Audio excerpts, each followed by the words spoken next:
Tax বাড়ানোর মাধ্যমে যে ইনভেস্টমেন্ট বাড়াতে হবে, দেশি বিদেশি ইনভেস্টমেন্ট জোর দিচ্ছি।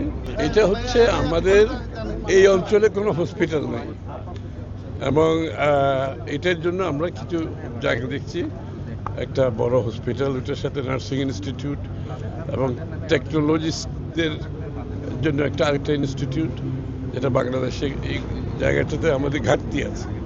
তো এটা এই অঞ্চলের মানুষের একটা দাবিও ছিল, এই জন্য আমরা জায়গা দেখছি, একটা বড় জায়গা লাগছে।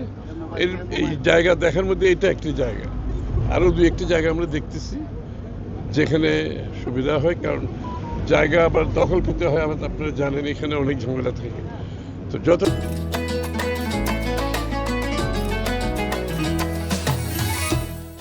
তাড়াতাড়ি আমরা চাচ্ছি হসপিটালটা করার জন্য। এটা কি জেনারেল না বিশেষায়িত কোনো হসপিটাল? জেনারেল, এবং এর মধ্যে বিশেষায়িত কিছু থাকবে। জেনারেল হবে, আবার বিশেষায়িত কিছু থাকবে। আপনি বলছিলেন যে 11 আসনে 11 দফার মধ্যে আপনি এটা শুরু করলেন। 11তে 11 তো এটা 11তে এটা কি শুরু করলেন? আমি এর সাথে এটা প্রথম দফা। 11তে 11 দফা, এটা প্রথম দফা, ফার্স্ট ওয়ান। আচ্ছা, ঠিক আছে। যে বিষয়টা খসরু ভাই আপনি বলছিলেন যে সেদিনও আমরা কথা বললাম, আপনি বলছেন যে অর্থনৈতিক কঠিন অবস্থা আছে, যে এই কঠিন অবস্থা থেকে উত্তরণের জন্য প্রায়োরিটি বেস কি করতে চাচ্ছেন আপনি? কি পরিকল্পনা আপনার আজকে?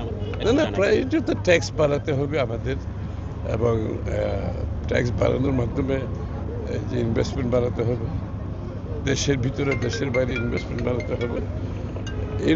এর মাধ্যমেই তো একমাত্র আপনি ট্যাক্স জিডিপি বাড়ানো যাবে, এবং কর্মসংস্থান, যেটা আমাদের আরেকটা প্রোগ্রাম, বিএনপির নির্বাচনী প্রোগ্রামের মধ্যে কর্মসংস্থান একটা বড় প্রোগ্রাম। সুতরাং ইনভেস্টমেন্ট, বিনিয়োগ না হলে তো ইনভেস্টমেন্ট না হলে তো কর্মসংস্থান প্রত্যেকে হবে।